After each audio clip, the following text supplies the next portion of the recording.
아멘. 아멘. 오늘 말씀 가지고 베델 여호와께서 과연 여기 계시거늘이란 제목으로 말씀의 은혜를 나누기 원합니다. 2025년 우리 금요 영광 예배는 하나님의 영광이 임한 장소에 대하여 계속적으로 말씀을 나누고 있습니다. 이때까지 저랑 조 목사님 그리고 배전에도 한번 하셨죠. 이렇게 말씀의 은혜로 이제 여러 가지 30군데 넘는 은혜의 장소를 나눴습니다. 모세가 이스라엘 백성들을 데리고 나와서 홍해 앞에서 하나님의 놀라운 은혜 역사를 바라보았던 바알스몬 맞은편, 거기서부터 하나님께서 아브라함을 부르셨던 하란, 아버지의 집을 떠났던 바로 하란, 사도 요한이 그 마지막에 하나님의 계시와 영광을 바라보았던 반모섬 등등 여러 장소들을 우리는 함께 나누었습니다. 오늘은 그런 여러 장소들을 모두 다 정리하면서 야곱이 기도했던 이 베델이란 장소를 좀 살펴보기를 원합니다. 왜냐하면 이제 다음 주가 되면 우리 할렐루야 나잇이라고 해서 특별한 예배를 드림으로써 우리 금요 영광 예배가 올해의 금요 영광 예배가 마무리하게 됩니다. 지명 강해는 오늘 사실은 마지막 말씀이 될 것 같습니다. 특별히 부탁드리는 것은 다음 주에 우리 할렐루야 나잇, 우리 할로윈을 대신해서 우리 아이들을 데리고 함께 즐거운 시간을 가질 예정인데요. 우리 아이들과 함께 인형극도 하고 여러 프로그램들 진행할 예정입니다. 모두 참석해 주셔가지고 특별한 시간이 될 수 있도록 같이 해주실 수 있도록 기도해 주시면 감사하겠습니다. 아무튼 오늘은 이제 지명 강해의 마지막 장소로 저는 베델이란 장소를 정했습니다. 찾았습니다. 그 이유에 대해서 제가 좀 말씀을 드리고 싶은데, 먼저 이 베델이라는 장소를 좀 설명드릴 필요가 있어요. 여러분들 아시는 것처럼 야곱이라는 이름 자체가 뭐냐면 뒤꿈치를 잡는 자, 남의 뒤꿈치를 잡는 자라는 뜻이에요. 이걸 쉽게 말하면 무슨 뜻이냐면 뒤통수 치는 자라는 뜻이에요. 속이는 자라는 의미입니다. 근데 이 야곱에게 왜 이런 이름이 붙었는가? 태어날 때에 쌍둥이 형이었던 에서의 발 뒤꿈치를 잡고 태어났기 때문에 그때부터 이 아이의 이름을 야곱, 남의 뒤꿈치를 잡는 자라고 하는 이름으로 태어났습니다. 여러분들, 이 야곱은요 늘 열등감에 사로잡혔던 사람이에요. 형이 가지고 있었던 것에 대하여 늘 부러워했고 늘 열망했습니다. 그러다 보니 그 형이 가지고 있는 모든 것을 다 가지려고, 취하려고 했어요. 그래서 어떻게 했습니까? 자기 아버지였던 이삭을 속이고 장자의 축복을 빼앗게 됩니다. 이 일을 계기로 이 형 에서와 야곱 사이가 이제 죽이려고 하죠. 안 그러겠어요? 그냥 해도 미운데 자기 장자의 명분을 뺏었다고 하니까 이 형이 에서가 야곱을 죽이려고 합니다. 그러니까 이 야곱이 에서와 도저히 같이 살 수가 없다는 것을 판단하고 어머니였던 리브가가 이 야곱을 자기의 고향이었던 라반의 집, 즉 하란으로 되돌아가게 합니다. 보냅니다. 이 야곱이 그 어머니의 보냄을 받고 그 라반이 있는 삼촌이 있는 집으로 가는 길에 만난 장소가 바로 오늘 베델, 이 루스라고 하는 베델입니다. 생각해 보세요. 야곱이 어떤 마음일까요? 어떤 마음일까요? 어떤 심정일까요? 이 말씀을 보면, 이 10절, 우리 읽지 않았지만 10절 말씀을 보면 야곱이 브엘세바를 떠났다라고 이제 분명히 기록하고 있습니다. 이 브엘세바가 바로 아버지의 어머니가 계신 바로 그 장소예요. 자기가 태어난 곳입니다. 저기서 한 번도 떠난 적이 없어요. 늘 부모의 그림자 안에 형들과 함께 그렇게 지내고 있었던 그 브엘세바를 떠났어요. 한 번도 부모를 떠나본 적 없었던 그 야곱이 쫓겨나듯이 라반으로 도망가고 있는 겁니다. 얼마나 두렵고 불안했을까요? 여러분, 또 그 길이 얼마나 걸릴 줄 알아요? 며칠? 아니 몇 달? 도저히 감안할 수 없는, 생각할 수 없는 그 길을 혼자 가야 돼요. 혼자. 오늘 밤엔 어디서 자야 되나? 저녁에 뭘 먹지? 매 순간마다 불안하고요, 매 짧은 순간부터 먼 미래까지 모든 것이 불안정했을 거예요. 뿐만 아니라 그렇게 떠날 수밖에 없는 그 상황에 대해서 내가 왜 그랬을까? 미안함과 죄책감과 수치감, 여러 가지 마음이 함께 공존했을 거예요. 후회도 했을 거예요. 그리고 궁극적으로 자기가 혼자밖에 없다는 외로움을 가지고 있었을 거예요. 아무도 없어요. 같이 걸어갈 사람도 없어요. 그 마음을 나눌 사람도 없습니다. 만약 가다가 아프거나 다치기라도 하면요 도와줄 사람도 없어요. 아무도 없는 그 상황 속에 궁극적인 외로움을 가지고 있었을 거예요. 그때 야곱이 한 길가에서 유숙을 하게 됩니다. 우리 12절 말씀 볼까요? 같이 읽겠습니다. 시작. 한 곳에 이르러는 해가 진지라 거기서 유숙하려고 그곳에 한 돌을 가져다가 베개로 삼고 거기 누워 자더니. 아멘. 이 상황을 여러분들 좀 낭만적으로 생각하면 좀 맛있겠죠. 그 길바닥에 딱 돌을 베개로 해서 딱 하늘 바라보면 별들이 반짝반짝반짝거리고 한쪽에 달과 막 이렇게 멋있는, 한쪽에 모닥불 피워놓고, 여러분 그렇게 하룻밤 지내면 되게 캠핑이라고 하죠. 예, 멋진 경험이 될 수 있을 겁니다. 근데 지금 야곱은 어때요? 그런 상황 아니잖아요. 이게 어떻게 살아가야 될지 모르는 그런 마음에 하루 캠핑하는 게 아니에요. 그 모든 마음, 춥고 외롭고 불안한 모든 마음을 모아서 표현한 것이 바로 유숙이에요. 길거리에서 자는 거예요. 아무도 받아주지 않는 그 길에서 혼자 잠을 청하고 있어요. 근데 사랑하는 여러분, 그때 놀라운 기적이 일어납니다. 바로 하나님이 야곱을 찾아가신 거예요. 절망의 순간에 있었던 그 야곱을 하나님이 찾아가셨어요. 그때 희망이 시작된 거죠. 여러분, 그런 관점에서 우리가 절망하고 있는 그 순간, 절망 속에서, 죄책감 속에서 빠져있는 바로 그 순간 하나님이 우리에게 오시는 시간이라는 거예요. 이게 참 은혜가 되죠. 오늘은 그렇게 하나님이 그 자리에 가셨던 그 순간, 그 베델이라고 한 장소가 가지는 두 가지 은혜를 함께 나누기 원합니다. 첫 번째 베델은요, 야곱이 첫 번째 하나님과 개인적인 만남의 장소라는 거예요. 우리가 읽어볼까요? 시작. 베델은 야곱이 첫 번째 하나님과 개인적 만남의 장소입니다. 한 번 더 읽겠습니다. 베델은 야곱이 첫 번째 하나님과 개인적 만남의 장소입니다. 우리 15절 말씀 같이 읽겠습니다. 시작. 내가 너와 함께 있어 내가 어디로 가든지 너를 지키며 너를 이끌어 이 땅으로 돌아오게 할지라 내가 내게 허락한 것을 다 이루기까지 너를 떠나지 아니하리라 하신지라. 아멘, 아멘. 우리 창세기 28장 전체 말씀을 보면 놀라운 게 있어요. 그게 뭐냐면 야곱이 먼저 하나님한테 하나님 저 만나주세요라고 기도하거나 하나님께 매달리지 않았다는 거예요. 찾지 않았다는 거예요. 야곱은 그냥 길거리에서 잠만 잤어요. 그때 하나님이 야곱을 찾아오세요. 즉 야곱이 구하기도 전에 먼저 하나님께서 야곱에게 자신을 보이시면서 말씀하시더라는 거예요.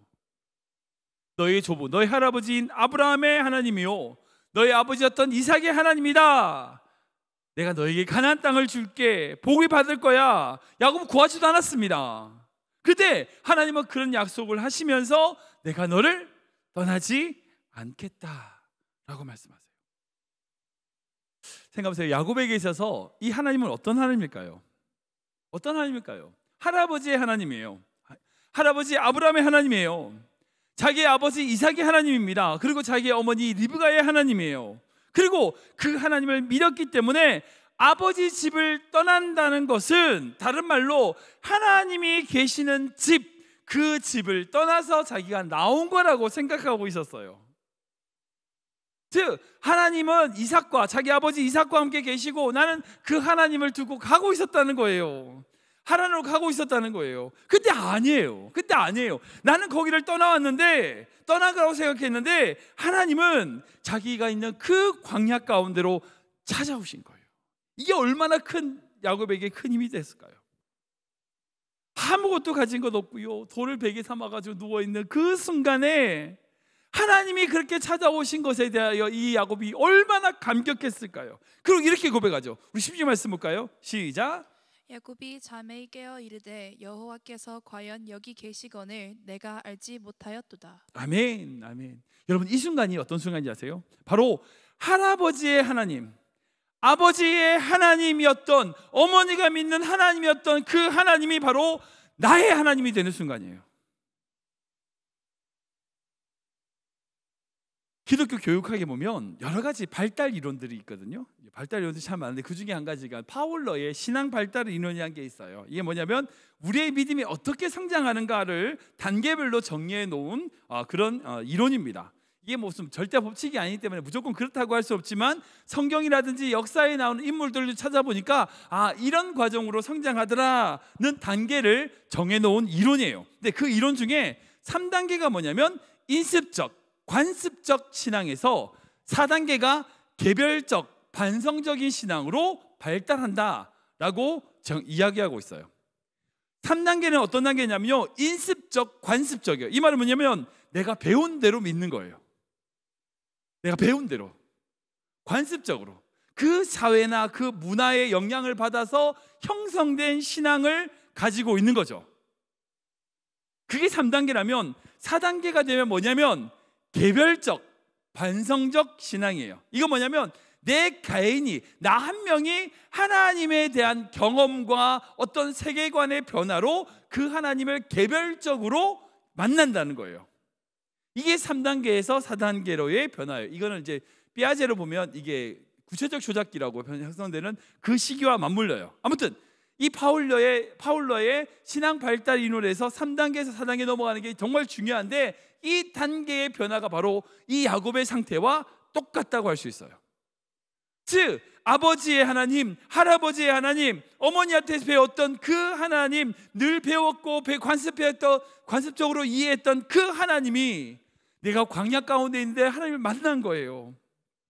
자기의 경험과 세계관의 변화로 나의 하나님으로 변화된 거죠. 죄송한 말씀이지만 이제 많은 성도님들 중에서 3단계에 머물러 계신 분들이 되게 많아요. 그냥 배운 거 우리 부모님의 신앙, 그런 신앙으로 가지신 분들 되게 많아요. 그 신앙에서 나의 신앙으로, 나의 하나님으로 변화되어야 돼요. 여러분, 하나님은 여러분들 한 분 한 분을 개인적으로 만나기를 원하세요. 누군가의 아버지, 어머니, 누군가의 아들, 딸, 이 교회의 어떤 직분, 집사, 장로, 목사, 그게 아니라 관습적으로 다지는 그 모습이 아니라 임병회, 너 한 명, 나 한 명에게 관심이 있으시다는 거예요. 우리가 마음을 열고 그 하나님을 만나고 경험하고 누려야 돼요. 그 자리가 바로 베델인 거예요. 여러분들 히브리 말로 베델이라는 게 이게 집이란 뜻이에요. 엘, 이제 하나님이라는 뜻이거든요. 그러니까 하나님의 집, 이게 벳엘이에요. 여러분 하나님의 집은요 결코 무슨 거룩한 멀리 있는 곳이 아니에요. 누군가 함께 있음으로야 존재하는 게 아니에요. 나와 하나님과의 어떤 개인적인 관계 안에서 만들어지는 거예요. 나의 삶을 하나님의 집으로 만들어야 돼요. 나의 시간을 하나님의 집으로 만들어야 돼요. 나의 직장과 나의 가정을 하나님의 집으로 만들어야 된다는 거예요. 여러분 꼭 기억하십시오. 하나님은요 여러분 한 분 한 분에게 관심이 있어요. 여러분들 만나기를 원하세요. 여러분들 만나기 위하여 엄청난 값을 치르셨어요. 우리와 교제하기 위하여 그 모든 죄값을 대신 치르셨습니다. 여러분, 우리 예수님은요 여러분 한 분 한 분과 교제하기를 원하시고요, 사랑하기를 원하시고요, 함께 있기를 원하세요. 여러분, 이게 복음이에요. 이게 복음. 거추장스러운 무슨 관습적으로 내려왔던 그런 신앙들 말고요, 오직 나 자신, 나 한 명이 하나님 앞에서 온전히 나아가 그분의 임재 안에서 그분과 교제하는 것, 여러분, 그게 우리가 가져야 될 신앙의 모습인 거예요. 두 번째 베델은 어떤 장소냐면 바로 야곱이 하나님과 맺은 첫 번째 약속의 장소라는 거예요. 같이 읽어볼까요? 시작. 베델은 야곱이 하나님과 맺은 첫 번째 약속의 장소입니다. 한번 더 읽겠습니다. 베델은 야곱이 하나님과 맺은 첫 번째 약속의 장소입니다. 우리 21절 22절 말씀 읽을까요? 시작. 내가 평안히 아버지 집으로 돌아가게 하시오면 여호와께서 나의 하나님이 되실 것이요, 내가 기둥으로 세운 이 돌이 하나님의 집이 될 것이요, 하나님께서 내게 주신 모든 것에서 10분의 1을 내가 반드시 하나님께 드리겠나이다 하였더라. 아멘. 아멘. 이 말씀은 이 야곱이 하나님을 만나고 난 다음에 그 약속에 따라서 하나님께 서원의 기도를 드리는 장면이에요. 사실 많은 성도님들이 하나님께 함부로 서원하면 안 된다 라고 이야기합니다. 물론 맞는 말씀이에요. 그리고 하나님께 서원한 것은 반드시 지켜야 된다, 안 그러면 뭐 저주받는다, 그런 말도 하죠. 오해입니다. 잘못된 거죠. 물론 우리가 하나님께 함부로 약속하거나 함부로 서원하면 안 돼요. 안 됩니다. 그럼에도 불구하고 우리가 하나님과 교제하며 하나님을 만나며 하나님 앞에서 살아가는 삶에 있어서 하나님께 약속하고 서원해야 되는 시점에서는 주저하면 안 돼요. 역시 안 돼요. 옛날에 그런 거 있죠. 좌우명 같은 거, 이제 제가 청년 때는 그런 것들을 가지고 아이스 브레이크 참 많이 했는데, 좌우명이 뭐예요? 뭐 이런 거 미팅 나가면 그런 거 물어보고 그랬었거든요.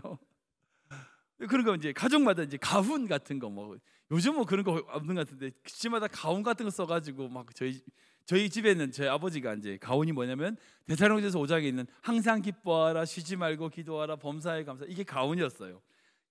딱 옆에다 딱 벽에다 세워놓고 적어놓고 늘 예배 때, 가정 예배 때마다 저희 아버지께서 늘 강조하셨던 생각이 납니다. 아무튼 그때는 집집마다 가훈이라든지 뭐 좌우명 같은 게 있었어요. 그런 걸 가지고 있는 거, 그런 걸 이제 지표로 삼고 인생을 살아가면 참 도움이 되죠.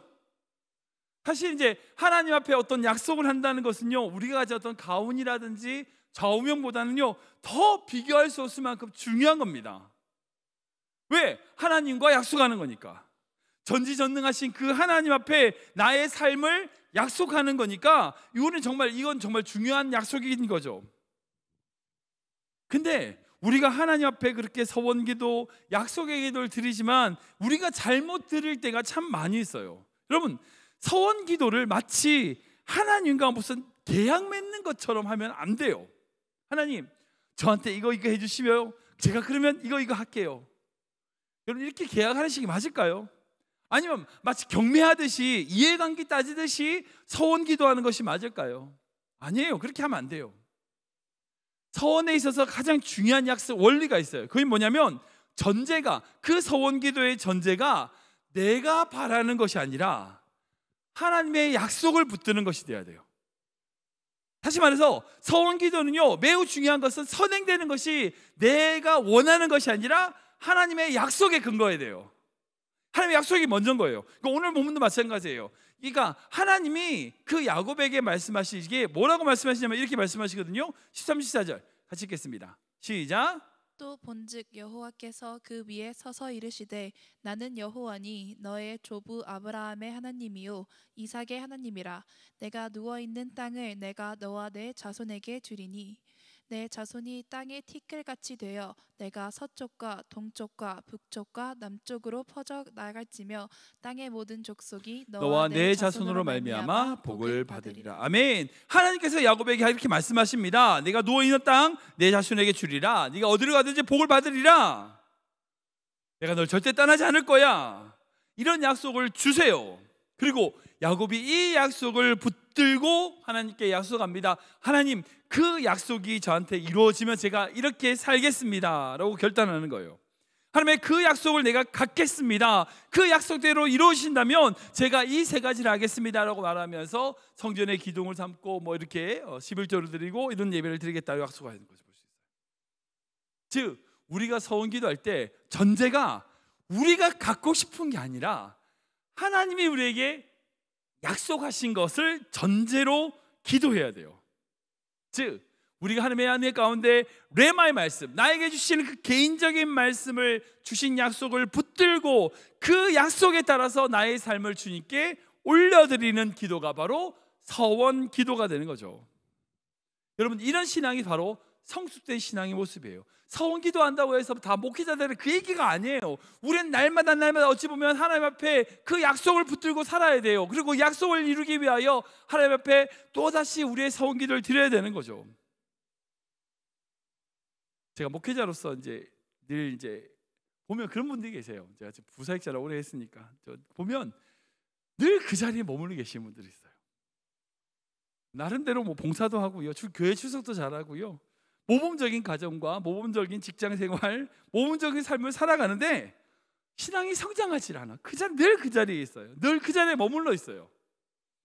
왜 그런가? 곰곰이 생각해 보면 하나님의 약속을 붙들지 않는 거예요. 하나님의 약속에 따라서 자기의 삶을 하나님 앞에 드리시는 기도가 없어요. 그냥 그 생활 그대로 유지만 하는 거예요. 성장이 없어. 저는 우리의 모든 성도님들이 성숙된 신앙의 자리로 나아가길 축복합니다. 아무도 아멘 안 하시네요. 성숙된 신앙의 자리로 나아가시길 축복합니다. 여러분, 그러기 위해서는 반드시 하나님께 스스로 약속하는 모습을 가지셔야 돼요. 특별히 이제 이제 나오신 성도님들께 도전 드릴게요. 하나님의 약속을 한번 생각해 보세요. 여러분들에게 주신, 인생에 주신 약속이 있을 거예요. 약속의 말씀이 있을 거예요. 만약에 없다면 그거 달라고 먼저 기도하세요. 그거 달라고 기도하셔야 돼요. 그거 주시면 하나님, 내가 그 약속이 이루어진다면 내가 버는 수입에 대하여 작지만 11조를 하겠습니다. 시간을 내서 어렵지만 이런 헌신상 하겠습니다. 이런 섬김하겠습니다. 여러분들이 스스로 다짐하셔야 돼요. 그런 약속들을 실천하고 노력함으로 어떻게 되는지 아세요? 조금씩 우리의 신앙이 성장하게 되어 있어요. 그러니까 그렇게 헌신과 약속과 다짐이 없으면, 죄송한 말씀이지만 많이 왔다 갔다 하지만 성장이 안 돼요. 성장이 안 돼요. 물론 우리가 서원한다고 하루아침에 달라지지 않겠죠. 그러나 우리가 하나님 앞에 드리는 약속을 붙들고 가슴에 품고 하루하루 조금씩 살아가기 위하여 몸부림치는 것, 그 모습이 우리의 신앙의 성장이 되는 거예요. 베델은 다른 장소가 아닙니다. 바로 하나님 앞에서 약속을 세우는 곳이에요. 이런 약속이든 저런 이런데 말씀이 없는데 약속을 세우라는 게 아니에요. 다시 말씀드립니다. 주신 약속, 말씀이 있다면 그 말씀에 따라서 하나님 앞에 작은 것이라도, 정말 조그만 것이라도 이런 삶을 살겠습니다 하고 다짐하고 결단하셔야 돼요. 그런 결단이 쌓여야 성장을 할 수 있어요.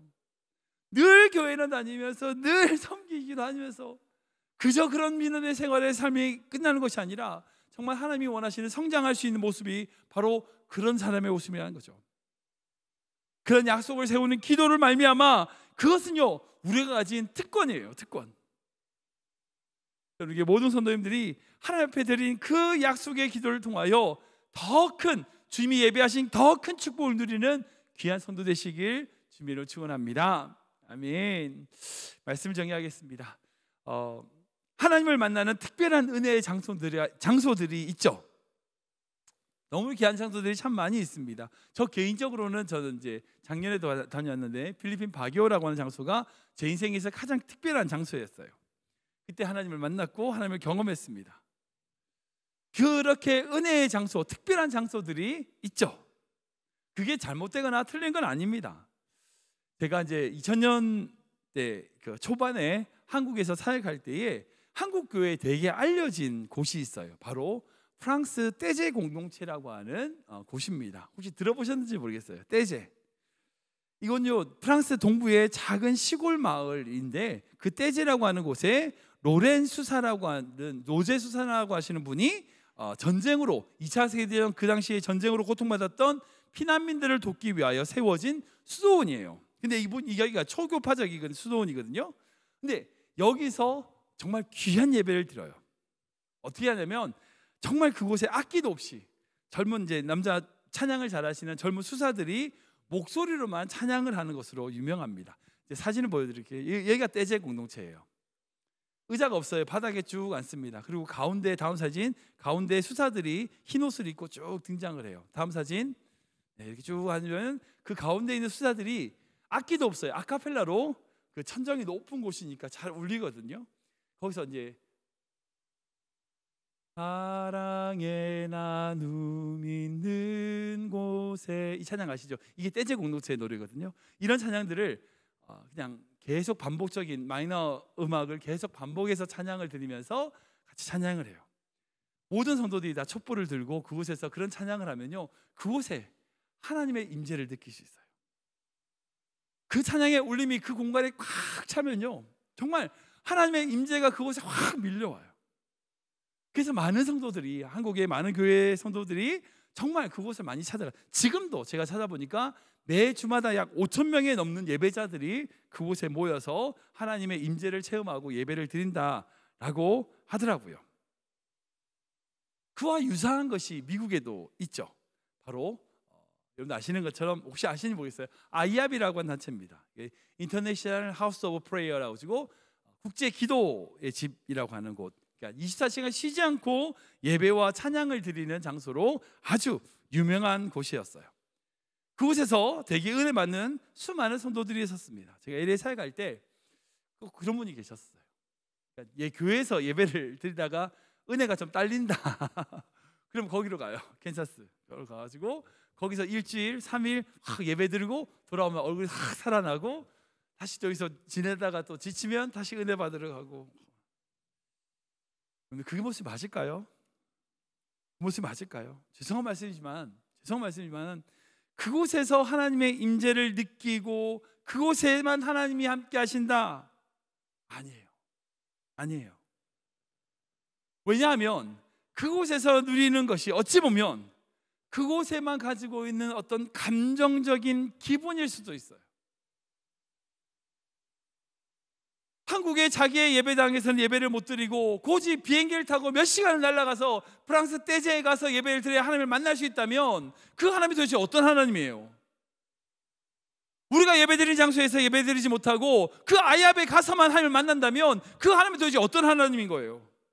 아니요, 내가 있는 자리, 내가 예배하는 이 순간이 하나님의 임재를 누리는 자리가 되어야 돼요. 물론 한 번쯤 가서 은혜를 받고 올 수는 있겠죠. 그러나 하나님의 임재를 누리려고 그곳을 계속 찾아가야 되는 사람이라면요, 그거 잘못된 거예요. 주님 원하시는 게 아니에요. 오늘 야곱이 고백한 게 뭐예요? 우리 10절 다시 읽어볼까요? 같이 읽겠습니다. 시작. 야곱이 잠이 깨어 이르되 여호와께서 과연 여기 계시거늘 내가 알지 못하였도다. 아멘. 야곱이 뭐라고 그래요?